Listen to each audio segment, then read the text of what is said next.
On tonight's episode of Mr. Norris's In Case You Missed It, we look at the Whiskey Rebellion, what economic policies caused it, what happened, and how was it resolved. Hey, hello, hi, and what is up, everybody? It's your host, Mr. Norris, the history teacher with the good hair. And tonight we're going to be talking about the Whiskey Rebellion. But first, my little boy Chance got hurt at daycare today. Another doggy bit him. Yeah, are you okay? You tell that doggy that I will bring vengeance upon him, the likes of which the world has never seen. I will bring down the hammer of Thor on him. Yes, okay, you gonna be okay? Okay, all right. He fine. I have an unnatural obsession with my dog. Okay, tonight we're gonna be talking about the Whiskey Rebellion, which takes place from 1791 to 1794. A really crucial event in the Washington Presidency that we're going to dive into tonight. All right, well, when we last left off, we were talking about Washington's presidency and some of the precedents that he set up when he first took over command of the executive branch in the early government in 1789. I told you guys that he appointed a cabinet to help him run the country because one of Washington's strengths was that he realized that he didn't know everything and that he was going to need help running the country. And one of the people that he appointed was Alexander Hamilton to be his Secretary of the Treasury and basically be in command of the nation's finances and basically their financial structure. Well, one of the things that Alexander Hamilton wanted to get done kind of right away was to help combat the national debt following the Revolutionary War. Hamilton didn't mind a little bit of debt, but he thought that the debt following the Revolutionary War was just a bit much for a young country first starting off. It is estimated that the national debt in 1783, after the Revolutionary War, was $77 million. And Hamilton wanted to fight that. Now, prior to our government set up underneath the Constitution, the states were responsible for paying off their own debts after the Revolutionary War, their own personal state debts to foreign countries. And Alexander Hamilton thought, like, going forward, if we're going to truly be the United States of America and be one cohesive thing, that's a system that's just not going to be able to work anymore. We need to take all of that debt that the states owe, put it together in a national bank or a national banking system, and then pay off that debt together as a country, by and large. Now, there were people, mostly northern states, that were happy about this, that were like, yeah, sure, let's go for it. And then there were southern states that were upset about this. And the reason being that most of the northern states had not paid off their debts yet. Most of the southern states had paid off their debts. So when Hamilton put this plan into place, which he called assumption, basically the national government assuming all of these states' debts, the North was thrilled, the South was not thrilled.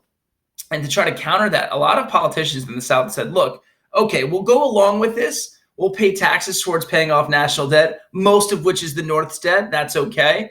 But in return, what you need to do is move the capital from the North down to the South. And Hamilton says, no, we're not moving the nation's capital from Philadelphia at the time all the way down south. So they make a compromise. What they decide to do is move the capital to what becomes Washington, D.C., or the District of Columbia, which is about halfway between the North and the South. So that's just some background going into the Whiskey Rebellion, which we're going to be talking about tonight. So Alexander Hamilton puts together the National Bank. He performs assumption or assumes all the state's debts into one big pot. And now to try to pay off that $77 million, he knows that he's going to have to start taxing certain goods on the American public. So he meets with Washington and they begin discussing, all right, what are some things that we can put taxes on that people won't mind paying? Well, back then, pretty much nothing. They settle on whiskey. Now, here's why. Lots of people in the country at that time drank whiskey, and Washington and Hamilton looked at whiskey as something that wasn't a necessity, something that you didn't necessarily need to live. It was like, an extra basically an extracurricular drink, if you will, right? You don't need whiskey to live. I would hope not. So anyways, they decide to put a tax on whiskey. What Washington and Hamilton failed to realize, though, was just how popular whiskey was. Either whiskey or tea was the most popular drink at the time, even above water. Actually, most of the population didn't have clean water to drink from. That was kind of like a luxury that not everybody could afford, having a clean watering well. So whiskey was really a go-to drink for a lot of people. And think about that. After a long day's work, when you're nice and parched, what better way to hydrate yourself than a nice warm glass of whiskey? Kids, I know you can't really imagine that, but yeah, not the most delightful thing in the world, right? Everybody in the population back then must have been like Captain Quint from Jaws. Farewell and adieu to you dear Spanish ladies. Farewell and adieu, you ladies of Spain. Kids aren't going to get that joke. Parents might, though. The parents might. Go watch Jaws. It's a great movie. Classic. Pay no attention to what happens to Quint at the end. A little bit shocking there. Anyways, though, anywho, they decided to put an excise tax on whiskey. So they don't put a tax on buying whiskey per se, because they realize that would have just probably set people totally off, but on the distribution of whiskey. So if you decide to make whiskey and sell it, they're going to put a tax on that. That still enraged people. Now, people west of the Appalachian Mountains, or in the western part of the Appalachian Mountains, if they were growing rye or barley or grain or corn, and they had extra leftover crops, what they would do is distill that down into whiskey and then sell that to make extra profits, and actually sometimes to make most of their profits. And it just makes sense because it's easier to move bottles of liquor or liquid as opposed to moving, giant barrels of corn over a mountain range, right? So that's a big way that these people used to make money. And a lot of farmers, especially in Western Pennsylvania, went absolutely bonkers when they passed this whiskey tax. They felt that the federal government was infringing on literally their income, right? They're like, the federal government is taxing our income. That's terrible. That should never happen, right? That'll never happen in American history.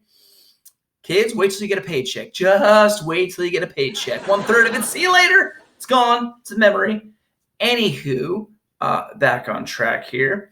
So people in Western Pennsylvania begin to not pay taxes for the whiskey that they are creating and distilling and distributing. Well, anyways, this situation goes on for a couple of years, and it's not until 1794 that it really becomes a headache for the national government.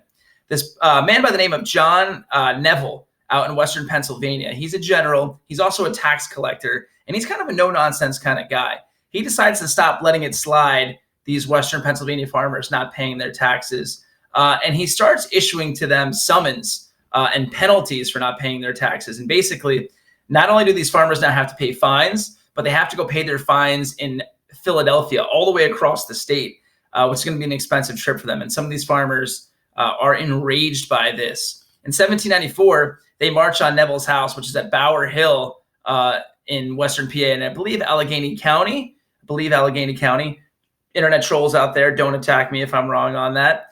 They march onto his house, and basically shots are exchanged, and actually a couple of rebel leaders are killed. But they eventually burn down Neville's house to the ground, and Neville has to flee. Their next move, and there's about 600 protesters to this, excise tax on whiskey, part of this whiskey rebellion. Their next move is they're contemplating burning down the city of Pittsburgh. And actually a couple thousand people gather to discuss that. They even think about actually revolting and leaving the United States of America. And it's not until people from Pittsburgh actually make a gesture towards them and say, hey, all good here. We're actually on your side. Please don't burn down our cities. Our city. This is where the Steelers play. Okay. We need to go watch the game on Sunday. Please don't do that. That's a Western PA joke because people from Pennsylvania and Pittsburgh are obsessed with the Steelers. Okay. Here we go. Steelers. Yeah. Terrible song. Anyways, Washington catches wind of what's going on in Western Pennsylvania, and he actually receives some conflicting advice from Alexander Hamilton and Thomas Jefferson. Hamilton's like, this is nonsense. Go out there and put down that rebellion and hang everybody who's not paying their taxes. You need to show people just how strong this new government is. And Jefferson's kind of like, it's not that big of a deal. Rebellion's good every now and then. And Washington and Hamilton kind of look at Jefferson like, what are you talking about, man? Washington's not quite on the level of Hamilton with how hard he wants to go on these protesters, but he's definitely not with Jefferson that this is okay. Washington is growing very tired of these rebellions popping up every couple of years. You got to remember, just a couple of years prior was Shays' Rebellion, which almost threw the entire country into total turmoil. So Washington's more on the side of Hamilton. Like, no, okay, the public needs to accept taxes. It's just a part of life. For our government to do anything, we're going to need to collect taxes. So Washington actually calls on militia from local states to come out and meet him, and he's going to personally march an army out into Western Pennsylvania and put down this whiskey rebellion. Washington leads about 13,000 men on a march out to right around Bedford, Pennsylvania, and the Cumberland Valley on the edge of Pennsylvania and Maryland, kind of outside Pittsburgh. And once his forces get outside there, pretty much the whiskey rebellion is put down without a fight. A lot of these rebels, once they see Washington and his troops, they're like, I immediately regret this decision. Is that George Washington on horseback with 13,000 men? Did I say I didn't want to pay my taxes? I take that back. I'll pay my taxes. A lot of them kind of fall in line. About 20 people are arrested, and those are the main conspirators of the Whiskey Rebellion. And Hamilton's kind of like, good, execute them. And Washington's like, look, I don't want to execute you guys. Just do me a favor. Agree to pay your taxes. Go back to farming and distilling your whiskey, okay? But just follow the law, and we're good. And Washington actually pardons them. He doesn't execute anybody involved in the Whiskey Rebellion or imprison them for any, extraneous long amount of time. He pardons them and says, look, just follow the law, please, okay? Behave out here. This is why we can't have nice things. All right, Washington's kind of like the angry dad.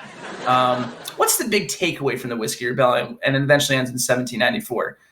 It showed the entire nation that this new national government that we created with the Constitution was strong enough to survive. All right, we're not going to have these rebellion every couple of years like I was talking about with Shays' rebellion that throws the entire government into upheaval. From now on, the government's going to rule, right, fairly in a democratic republic, but laws are going to be established, taxes are going to be established, and guess what? You're just going to have to deal with it. And if you're not happy with it, you have to fight that the right way through voting in new leaders who might pass laws and taxes that you appreciate. No more tipping things over and burning them, okay? We're going to follow the law here. So there you have it. That's the story of the Whiskey Rebellion, which tested George Washington during his presidency and how he responded to it. I hope you liked the video. If you did, please like, comment, or subscribe. Any of that would be just fine. Please remember that history is life. And in the words of George Washington, the surest basis for public happiness is knowledge. So go out there and get some. Have a good night, everybody.